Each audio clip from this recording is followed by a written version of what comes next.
He who has a why to live can bear almost any how. Now that's Friedrich Nietzsche with one of the most famous philosophy quotes in all of the world ever. And we all tend to hear that and go, yeah, that makes sense. But why? For what reason does a why to live enable us to bear any how? Why does it feel like Nietzsche is so right? Well, in this video, I'm going to argue why I think it's because of one single idea, an idea that can be synthesized into one single word, and that word is context. A reason to live, a why, gives the things you do in your life an all-important context, and context is the way that your brain understands the world psychologically. But before we get into any of that psychology stuff, we need to go back to 2007. Why? To meet a German powerlifter in the midst of training for the 2008 Olympic Games that I think we can all learn from. So Matthias Steiner had been working towards the 2008 Olympic Games with dedicated training for the past 3 years with his main goal of becoming Olympic champion.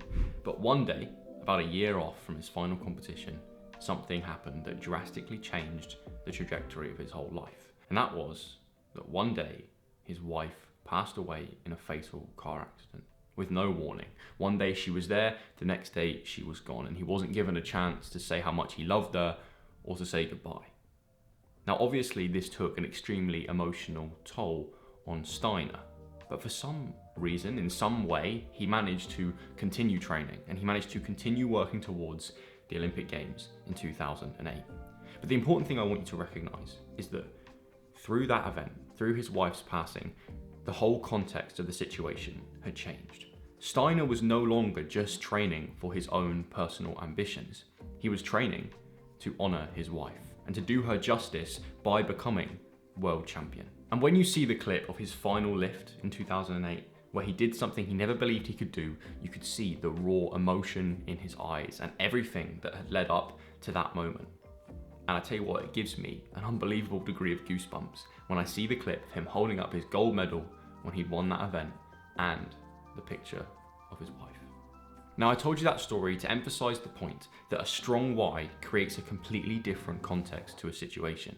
And that completely different context allows us to endure any struggle or hardship to make good things happen. Now, emotional anecdotes aside, I think it's important that we look at the psychology of how your brain understands the world so we can see how context could perhaps be more crucial than isolated objects or events when it comes to your experience of life. Cognitive psychologists have shown that the brain understands something a lot easier when it's grounded in its wider context. For example, research on language processing has found that the brain can recognize what a letter means so much easier in the context of a word, and it can understand what a word means so much easier in the context of a sentence. But if we also think about our subjective experience navigating the world, it's not always obvious that we see isolated objects. When you're out in nature, you don't necessarily see a single leaf or a single flower without applying conscious effort to do so. What you see most of the time is the tree or the flower bed, i.e. the wider context. So beyond all those wordy explanations, my main message is this: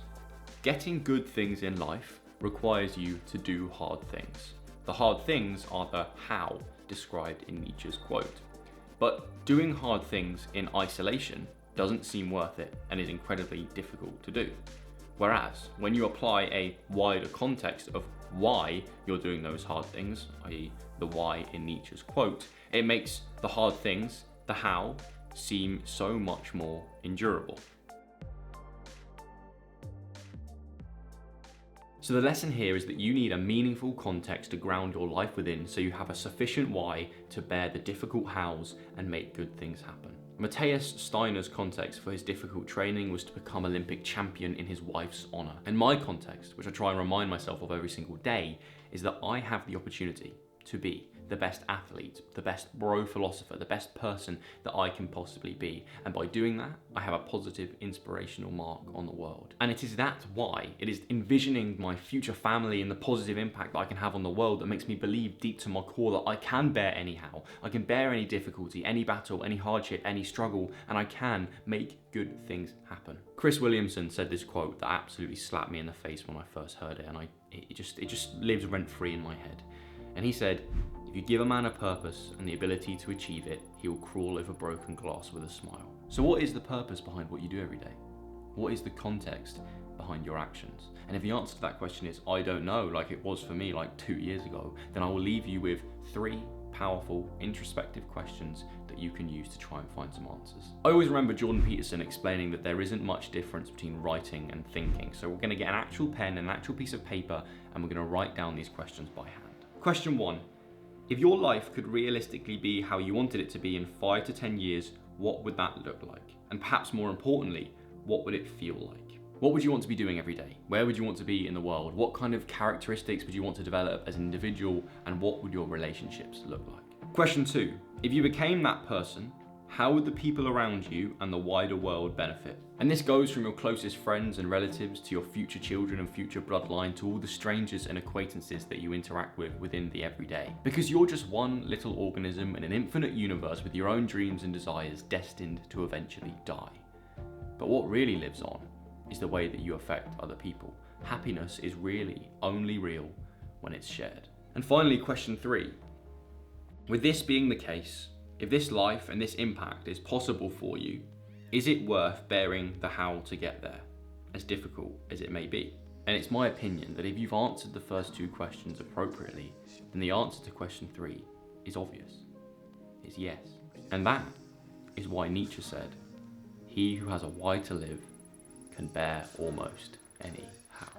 I hope this video provided you with some kind of value, and I would love to hear your thoughts down in the comment section. But with that said, if you would like to continue the Joel Clifton psychology self-development rabbit hole, you can watch this video here that I worked pretty hard on. But yeah, thank you so much for watching, guys, and I'm sure I'll see you in the next one.